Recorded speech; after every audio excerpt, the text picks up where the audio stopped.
Trip to Mussoorie. घूमना फिरना किसे पसंद नहीं होता। आयुष, विराज और सिमी ये बदले हुए नाम हैं। कहानी की शुरुआत होती है दिल्ली से। तो दिल्ली से ये तीनों निकल पड़ते हैं मसूरी की हसीन वादियों में। गर्मियों के मौसम में ज़्यादातर लोग दिल्ली से वहाँ घूमने के लिए निकल पड़ते हैं। इन्होंने भी वीकेंड पर प्लान बनाया मसूरी जाने का। बस 2 दिन का छोटा सा ट्रिप था। स्विफ्ट गाड़ी थी इनकी। ड्राइव करते हुए कुछ ही घंटों में वहां पहुंच जाते हैं। रात को निकले थे दिल्ली से और सुबह सुबह पहुंच गए। होटल बुक किया और थोड़ा आराम किया। दोपहर के वक्त होटल में ही लंच किया और घूमने निकल पड़े अपनी गाड़ी से। जब ये तीनों मसूरी से हाथी पांव जा रहे थे तो मसूरी से हाथी पांव के बीच एक जगह पड़ती है। वो जगह ऐसी है जहां आपको थोड़े थोड़े गैप में गाड़ियां दिखती रहती हैं, पर लोग वहां ना के बराबर आते हैं। ये तीनों भी बस वहीं से होकर गुजर रहे थे अपनी गाड़ी से। आयुष गाड़ी चला रहा था। उसने गाड़ी रोकी कि थोड़ा रुक कर चलते हैं। वहां से नज़ारा बड़ा खूबसूरत दिखाई दे रहा था। आयुष ने गाड़ी को साइड में लगाया और रुककर पानी वानी पिया। ठंडी ठंडी हवा चल रही थी। गाड़ी में हल्का हल्का म्यूजिक चल रहा था। जब इनकी थोड़ी बहुत बातें चल रही थी तो इनका ध्यान गया वहां पड़ी एक सुनसान सी बिल्डिंग पर। वो बिल्डिंग किसी जमाने में स्कूल हुआ करती थी, अंग्रेजों के टाइम पर। लेकिन आज ये जगह शापित मानी जाती है। इसके पीछे लोगों की अपनी अपनी कहानियां हैं। कोई कहता है यहाँ किसी जिन का साया है। कोई कहता है कि यहाँ पर जब बच्चों को पढ़ाया जाता था तब किसी टीचर की मौत हो गई थी इसी स्कूल में। उन पे एक शैतान ने कब्जा कर लिया था, जिसके बाद से वो यहाँ पे कुछ ऐसे काम करने लग गए थे जो आप और मैं सोच भी नहीं सकते। वहां पर काले जादू की पूजा की जाती थी।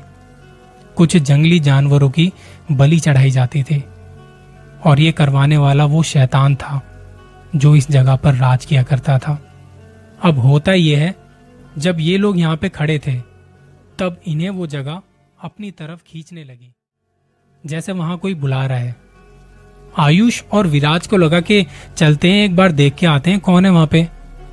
फिर थोड़ा आगे बढ़े ही थे कि सिम्मी ने आवाज दी, मैं यहाँ अकेली हूं, जल्दी आना। कहते कि हाँ बस अभी आते हैं। दोनों चलते चलते उस बिल्डिंग के अंदर एंटर करते हैं। देखने से ही लग रहा था कि सालों से यहाँ कोई नहीं आया। टूटे फूटे लकड़ी के बेंच पड़े थे, ब्लैक बोर्ड थे, कुछ टूटी फूटी कुर्सियां थी, दीवारें झड़ चुकी थी और लाइट का कोई नामो निशान नहीं था। कमरों के दरवाजे हिले पड़े थे और एक अजीब सी खामोशी थी वहां। जैसे जैसे शाम ढल रही थी अंधेरा भी बढ़ता जा रहा था। आयुष आगे आगे और विराज उसके पीछे मोबाइल की फ्लैश लाइट ऑन करके यहां वहां देखते हुए जा रहा था। आयुष आवाज दे रहा था कि कोई है यहाँ पे। और इस एक आवाज के साथ कुछ चमगादड़ एकदम से उड़े वहां से।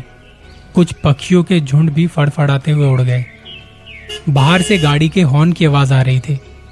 विराज ने आयुष को कहा कि सिम्मी शायद बुला रही है, हमें वापस चलना चाहिए। आयुष ने कहा कि थोड़ा रुक यार, मुझे इस जगह के बारे में अभी और जानना है। अभी तक ये लोग ग्राउंड फ्लोर पर थे और धीरे धीरे अब फर्स्ट फ्लोर पर जाने लगे। वहां इतना सन्नाटा था कि इन्हें अपने कदमों की आवाज साफ साफ सुनाई दे रही थी। कभी बाहर से गुजरती गाड़ियों की आवाज आ रही थी, कुछ पक्षियों की आवाज आ रही थी, तो कुछ और आवाजें जैसे पहाड़ों पर आती हैं। जब सेकंड फ्लोर पर पहुंचे तो वहां पे भी कोई नहीं था। फिर ये आवाज कौन दे रहा था? इस फ्लोर पर 2 कमरे ऐसे थे जहां दीवारों पर कुछ नाम लिखे हुए थे। कमरे की फर्श काली हुई पड़ी थी। ऐसा लग रहा था जैसे किसी ने कुछ जलाया हो। यहाँ कुछ कांच की बोतलें टूटी फूटी पड़ी थी। देख के लग रहा था कि कुछ लोग यहाँ पार्टी वगैरह करने आए होंगे। वहां एक लाइन से कमरे बने हुए थे। देख के ही थोड़ा थोड़ा तो समझ में आ रहा था कि कुछ स्कूल जैसा है ये। कमरों के 5-6 फीट आगे 3.5 या 4 फीट की एक ऊंची सी दीवार बनी हुई थी। वो एक लंबा सा कॉरिडोर था। जहां से नीचे देखने पर वो टूटे फूटे लकड़ी के बेंचेस और कुर्सियां दिखाई दे रही थी। कुछ और कमरों से होते हुए जब ये लोग जा रहे थे तो विराज ने कहा कि यार अब चलते हैं, अंधेरा बहुत हो गया है, सिम्मी बाहर वेट कर रही होगी हमारा। आयुष ने भी अपने मोबाइल की फ्लैशलाइट ऑन की और कहा कि चलते हैं वापस। जब सीढ़ियों के पास पहुंचे नीचे उतरने के लिए, सामने से सिम्मी की आवाज आई, तुम लोग कितनी और देर यहाँ पे रहने वाले हो? विराज ने कहा कि तू यहाँ क्यों आ गई? उसने कहा कि यार मुझे बाहर अकेले डर लग रहा था तो तुम्हें ढूंढते हुए आ गई यहाँ पे।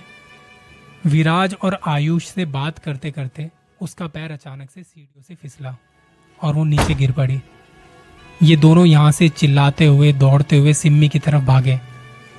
अंधेरे में मोबाइल की रोशनी के सहारे जितना तेज और जल्दी पहुंच सकते थे वो जा रहे थे। जिस जगह सिम्मी गिरी थी वो वहां पहुंच के देखते हैं कि उस जगह पर कुछ ईंटें पड़ी हुई हैं जिनमें से अभी भी गर्माहट महसूस की जा सकती थी। आयुष कहता कि यार अभी तो सिम्मी यहीं थी, क्या हुआ, उसे कहाँ गई वो? आयुष ने ये बोलते बोलते जैसे ही पीछे देखा तो वहां विराज नहीं था। वो अब भी वहीं खड़ा था जहां से इन्होंने सिम्मी को गिरते हुए देखा था। ये देख के उसकी हालत खराब हो गई कि अभी तो विराज मेरे साथ आया था और ये हो क्या रहा है। वो गुस्से में रोते रोते कह रहा था कि कौन है यहाँ, क्या चाहता है, हिम्मत है तो सामने आ। और तभी विराज की तरफ से कुछ आवाज आई। समझ नहीं आ रहा था कि वो कहना क्या चाहता है। आयुष उसकी तरफ देख ही रहा था कि पीछे से किसी ने उसके कंधे पर हाथ रखा। झट से उसने मुड़ के देखा तो वो विराज था। क्या हुआ, तुझे इतना डरा हुआ क्यों है? यार मैं कुछ बोल नहीं पाऊंगा, जल्दी चल बाहर, यहां से बाहर चलते हैं। विराज कहता कि मैं तो पहले ही कह रहा था कि चल यहां से, ये जगह सही नहीं है। तभी ऊपर के कमरे से सिम्मी की आवाज आने लगी, कहाँ हो तुम लोग, अंधेरा हो गया, चलो। आयुष जो पहले से ही इतना डरा हुआ था उसने कहा कि तू सुन रहा है, सिम्मी की आवाज आ रही है। ये कहते ही जैसे उसने पीछे देखा तो वहां विराज फिर से नहीं था। आयुष अब वहां से भागने लगा उस दरवाजे की तरफ जहां से ये लोग आए थे। भागते भागते उसने पीछे देखा कि विराज को कैसे छोड़ सकता हूं अंदर। वो आवाज देता है, विराज। विराज उसे बुला रहा था। उसकी आवाज कहीं बाहर से आ रही थी। सिम्मी की आवाज ऊपर कमरे से आ रही थी। आयुष यहां वहां आगे पीछे देखता है और अचानक से सब कुछ शांत हो जाता है, कोई आवाज नहीं। मेन दरवाजे के पास आके आयुष मुड़ के देखता है, जहां उसे दिखाई तो कुछ नहीं दिया पर आवाज आती है किसी के हंसने की। चला जा यहाँ से, चला जा, नहीं तो किसी को भी जिंदा नहीं छोड़ूंगा, कोई नहीं बचेगा। आयुष मेन दरवाजे के बाहर जैसे ही कदम रखता है वहां विराज उसका इंतजार कर रहा था। आयुष कहता कि तू बाहर कब आया? विराज ने कहा, मैं तो कितनी देर से बाहर ही हूं, तूने ही तो कहा था अंदर जाके देख के आता हूं। और तू इतनी देर अंदर कर क्या रहा था? कौन आवाज दे रहा है तुझे? आयुष ने कहा कि चल, जल्दी चल गाड़ी की तरफ, ये जगह सही नहीं है, कुछ तो बहुत अजीब है यहाँ। दोनों भागते हुए गाड़ी तक आए। सिम्मी गाड़ी में बैठी गाने सुन रही थी। उसने आयुष की हालत देख जल्दी से गाड़ी का दरवाजा खोला और उसे पानी पिलाया। आयुष पीछे की तरफ जाके लेट गया और सिम्मी विराज के साथ आगे बैठ गई। अंधेरा हो चुका था और आसपास दूर दूर तक कोई नहीं, एक गाड़ी तक नजर नहीं आ रही थी। जल्दी से गाड़ी स्टार्ट की और निकल पड़े होटल की तरफ। थोड़ी देर में जब होटल पहुंचे तो आयुष को फर्स्ट एड दिया गया। होटल वाले पूछते कि क्या हुआ इन्हें। तब विराज ने बताया कि हम लोग मसूरी से हाथी पांव जा रहे थे तो रास्ते में एक सुनसान सी जगह दिखाई पड़ी। एक पुरानी सी बिल्डिंग थी। आयुष को लगा कि उसे अंदर से कोई आवाज दे रहा है, किसी ने आवाज दी है। वो चला गया अंदर वहां पे देखने और थोड़ी देर में जब वो वापस आया तो इसकी हालत ये थी। हमें तो कुछ समझ ही नहीं आ रहा था कि अब क्या करें। होटल वाले विराज की इस बात को सुन के कहते कि सर, वो बिल्डिंग पहले एक स्कूल हुआ करती थी, आज़ादी के टाइम पर, आज़ादी के टाइम से पहले अंग्रेजों ने उसे बनवाया था। लोग कहते हैं वहां कुछ पिशाच रहते हैं, कोई भी उसमें आता जाता नहीं है, वो जगह एक ऐसी जगह है जो आपके दिमाग के साथ खेलती है, आपको अपने वश में कर लेती है।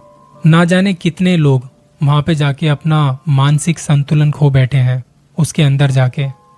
अभी सर को आप आराम करने दीजिए। सुबह जब आप वापस दिल्ली के लिए निकलोगे तो निकलने से पहले यहाँ पास में ही एक बाबा जी बैठते हैं, वहां से इन्हें झाड़ा लगवा के तब वापस जाना आप लोग, क्योंकि ऐसी जगह पर आपके साथ कुछ ना कुछ गलत होने के चांसेस बढ़ जाते हैं। आयुष अपने कमरे में सो रहा था और विराज सिम्मी नीचे होटल के गेस्ट रूम में बैठे थे। रात भर जैसे तैसे काटने के बाद सुबह 7 बजे के आसपास दोनों आयुष के पास गए। उसे बुखार था। आंखें खुली तो कहा कि मेरा सिर भारी भारी सा हो रहा है। विराज ने कहा कि चल उठ, तुझे मेरे साथ मंदिर चलना है, फिर हम वापस घर के लिए निकलेंगे। आयुष कहता कौन से मंदिर? विराज ने कहा उठ तो सही। सिम्मी कहती तुम लोग जाओ, मैं सामान पैक करती हूँ। मंदिर होटल के पास में ही था। वहां गए और एक बाबा जी बैठे थे। उन्हें सारी बात बताई। उन्होंने आयुष को झाड़ा लगाया और कहा कि खुशकिस्मत हो के तुम बच गए, अभी भी तुम्हारा मानसिक संतुलन बिगड़ा हुआ है, सर भारी भारी सा इसी वजह से है। उन्होंने मंदिर से उठा के भभूत दी और कहा कि जब तक ये खत्म ना हो हर रोज नहा धो के एक टीका लगाना है अपने माथे पर, ये तुम्हें रोज करना है। बाबा जी का धन्यवाद किया, उनके पैर छुए और निकल पड़े होटल की तरफ। आयुष को कुछ भी याद नहीं था। कहा कि ये मंदिर क्यों आए थे हम, और बाबा जी ने ऐसा क्यों कहा कि तुम बच गए। विराज ने मुस्कुराते हुए कहा कुछ बुरा हुआ था तेरे साथ, पहले तो ठीक हो जाओ फिर बताऊंगा आराम से। अभी घर चलते हैं, घर वाले हमारे इंतजार कर रहे होंगे वहां पे। और ये लोग निकल पड़े वापस दिल्ली के लिए। जब हम कहीं घूमने जाते हैं हमें भी नहीं पता होता कि आने वाला पल कैसा होगा, जिस जगह पर हम जा रहे हैं वो जगह कैसी होगी। हो सके तो वहां के लोकल लोगों से जरूर पूछ लें एक बार, ताकि जब आप घर वापस आओ तो अच्छी यादों के साथ आओ। ये थी कहानी इन 3 दोस्तों की। आपके पास भी कोई कहानी है तो शेयर कीजिए। और हाँ, अपना ख्याल रखिएगा, कहीं आपके आसपास कोई है तो नहीं।